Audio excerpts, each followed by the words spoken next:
ഇന്നത്തെ വീഡിയോ ഒരു ചിക്കൻ ബിരിയാണി റെസിപ്പിയാണ്.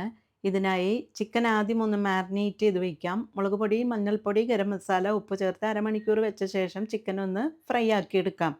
ചിക്കൻ്റെ മസാല റെഡിയാക്കാനായി ചൂടായ വെളിച്ചെണ്ണയിലേക്ക് നൈസായി കട്ട് ചെയ്ത സവാള ഇട്ട് കൊടുക്കാം. ഈ സമയത്ത് ഉപ്പ് കൂടി ചേർത്ത് കൊടുക്കണം.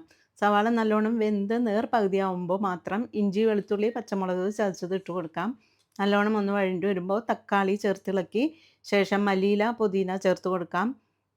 ചിക്കൻ ബിരിയാണി മസാല, ഗരം മസാല, തൈര് കൂടി ചേർത്തിളക്കി പൊരിച്ചു വച്ചിരിക്കുന്ന ചിക്കൻ ഇട്ട് കൊടുക്കാം. മൂടി വെച്ച് 15 മിനിറ്റോളം ലോ ഫ്ലെയിമിൽ ചിക്കൻ ഒന്ന് വേകട്ടെ. ചോറ് റെഡിയാക്കാനായി ആദ്യം നെയ്യിൽ സവാള, കാഷ്യൂ, കിസ്മിസ് ഒന്ന് പൊരിച്ചെടുക്കാം. വേറൊരു പാനിലേക്ക് നെയ്യും വെളിച്ചെണ്ണയും ഒഴിച്ച് ഒരു സവാള ചെറുതായി അരിഞ്ഞത്, ഹോൾ സ്പൈസസ് 1/4 സ്പൂൺ ചെറിയ ജീരകം കൂടി എക്സ്ട്രാ ഞാൻ ചേർക്കുന്നുണ്ട്. എല്ലാം വഴറ്റി അരി കൂടി ചേർത്ത് ഒന്ന് റോസ്റ്റ് എടുക്കാം. 1 ഗ്ലാസ് അരിക്ക് 1.5 ഗ്ലാസ് വെള്ളം എന്ന അളവിൽ തിളച്ച വെള്ളം ഒഴിച്ചു കൊടുക്കാം.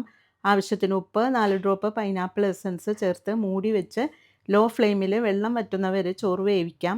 ശേഷം ഓരോ ലെയറാക്കി ചോറ്, ഗരം മസാല, സവാള, കാഷ്യൂ, കിസ്മിസ് പൊരിച്ചത്, ചിക്കൻ ചേർത്ത് ഓരോ ലെയറാക്കി നമുക്ക് ഇട്ട് കൊടുക്കാം. 10 മിനിറ്റ് ലോ ഫ്ലെയിമിൽ ദം ഇട്ട് കൊടുക്കാം.